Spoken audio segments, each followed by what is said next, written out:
बहुत रास्ता रही बहुत समय बाकी रही अनेक किसी करने रही किंतु से सब आज पछरे पड़ जाइए कारण ह्यूमान सागर आम गहन नहांती किंतु मानस एक कहुई पारे हूँ तो जड़े व्यक्तिर मृत्यु हो पारे किंतु जड़े कलाकार केबे मृत्यु हुए ना।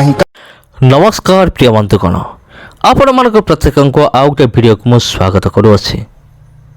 आज भिडियो आम किसी ख्रीस्टियान विरोधी जार जवान को जवाब दबा आउ जो मानकर हूँ हजार रु अधिक बापा केते हजार बापा एमान को भी जना नहीं आउ प्रकृत बापा किए कह बोले एमान कहि परिबे नहीं आउ एमानकर प्रकृत माँ किए सेटा भी एमान को जना नहीं। हईरे तपी मिश्र आसंता दिन मानकर वीडियो आसीबो तो पाई स्पेशल तो पाई वीडियो नहीं आसबि रह जदि तार दम थिबो तेबे वीडियो को निश्चिंत भाव में लास्ट पर्यंत देखिबो। आ किए कहूँ जगन्नाथ गीत न गाई पारिबारु ह्यूमान सागर मरीगले किए कहूँ ह्यूमान सागर तांकर पूर्व कर्मर फल भोग करुचंती। तेबे एमानक विषय गोटे कथा मुझे कहवाई चाहे एमानकर आउ किसी काम धंदा नहीं तुमानकर आउ किसी काम धंदा नहीं आ पर विरुद्ध में बचसा करवा अन्यर परिवार को लेकिन माने इयार स्वर कथबार्ता करवा यह सब करने छड़ा तुमानकर आउ किसी काम धंदा नहीं बोधे। आउ ह्यूमान सागर को जगन्नाथ हत्या कले एमाने कौन कहते ह्यूमान सागर को जगन्नाथ आक्रमण कले हत्या कले तबे ह्यूमान सागर को जगन्नाथ हत्या कले तो तेबे तुमर जो जगन्नाथ भक्त पिंटू नंद तांको किए आक्रमण कला किए बध कला तुमर जो विजय महांती जो थिले जगन्नाथ भक्त थिले बहुत बड़ जगन्नाथ भक्त तांको किए आक्रमण कला ताकू भी जगन्नाथ आक्रमण कले कि मीन केतन उत्तम महांती एमान को किए आक्रमण कला जदि तुम जगन्नाथ एमान को आक्रमण करना तेबे एमान को आक्रमण करने समय तुम जगन्नाथ कौन करुला को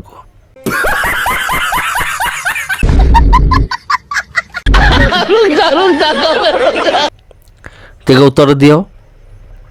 अनेक विरोधी माने कहते कौन ना तुम जीशु तो बंचाई पारि था तुम जीशुंकर एत शक्ति अच्छी से ह्यूमान सागर को कहीं बचाई पारे ना सेम प्रश्न मुझे करने चाहे जदि तुम जगन्नाथ एत शक्ति अच्छी एत ताकत अच्छी जगतर नाथ जगन्नाथ तेबे जगन्नाथ भक्त माने डेली मरुचंत कहीं किए एक्सीडेंट रे किए रोग रे कहीं मरुचंत बात तो सही है।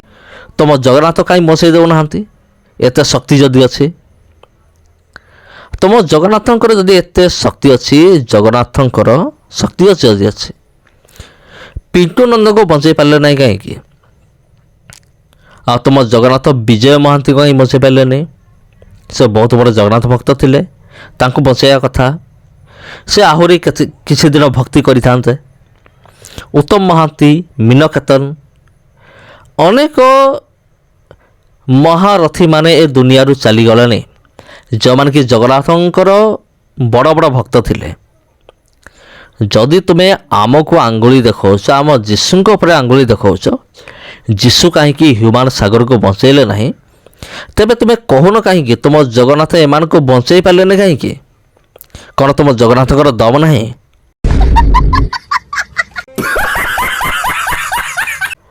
आउ जेतेबेले आचार्य किशोर चंद्र दिगाल मृत्युवरण करथिले आ सही समय भी ख्रीस्टियान विरोधी माने मत एमती उल्टा सीधा कमेंट सब करथिले आ मो भी समान को भलर देइथिले माने कमेंट बॉक्स रे आउ निज को हिंदू बोली कहूथबा तपी मिश्र परी किसी जार जवान अच्छा एबे भी अच्छा आ जो मैंने परिहास करी कहती तुम जीशु कहीं ह्यूमान सागर को बचाई पारे ना तुम जीशु कहीं किशोर चंद्र दिगाल को बचाई पारे ना एभली जार जवान को आसंत आमे बाइबल भितर आमे छेचिबा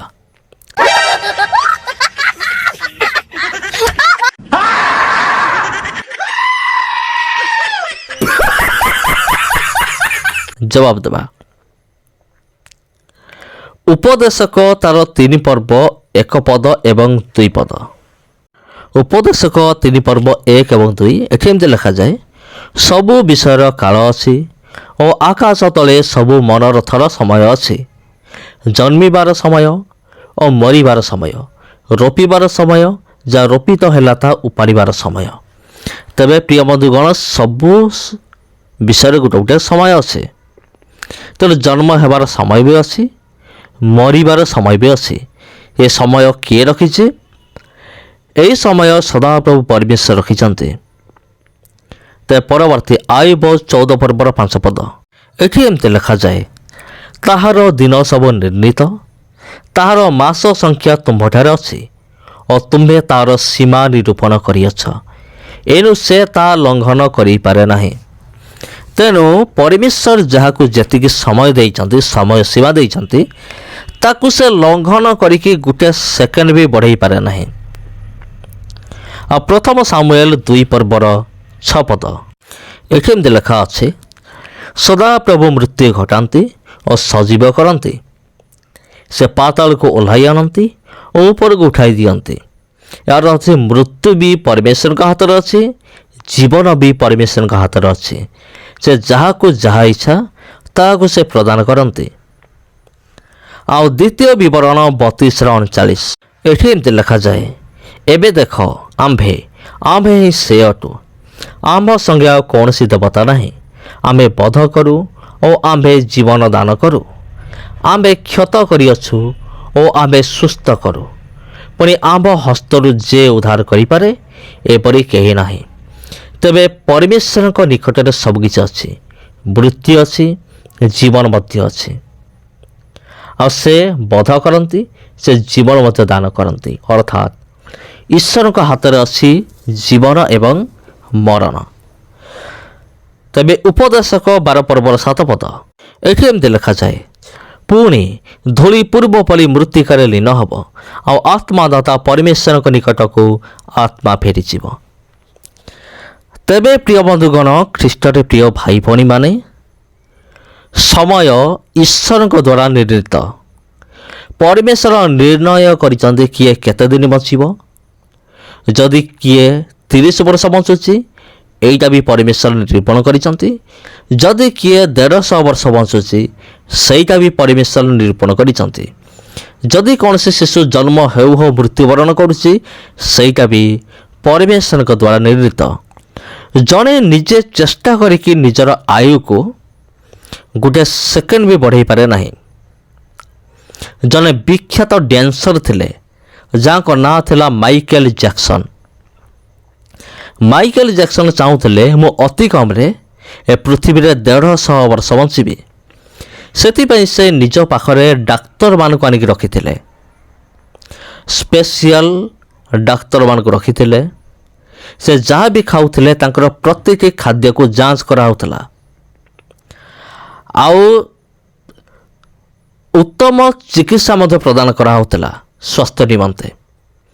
କିନ୍ତୁ ସେ 150 ବର୍ଷ ଯେଉଁ ଚାହିଁଥିଲେ ବଞ୍ଚିବା ପାଇଁ, ସେ 70 ବର୍ଷ ମଧ୍ୟ ସେ ବଞ୍ଚିଲେ ନାହିଁ। କାରଣ ମୃତ୍ୟୁ ସଦାପ୍ରଭୁ ନିର୍ଦ୍ଧାରଣ କରନ୍ତି। ମନୁଷ୍ୟ ଚାହିଁଲେ ଗୋଟେ ସେକେଣ୍ଡ ମଧ୍ୟ ତା'ର ସୀମାକୁ ବଢ଼େଇ ପାରେ ନାହିଁ। ସମସ୍ତଙ୍କୁ ନମସ୍କାର। ଭିଡ଼ିଓ ଭଲ ଲାଗିଥିଲେ ସେୟାର କରନ୍ତୁ। ଧନ୍ୟବାଦ।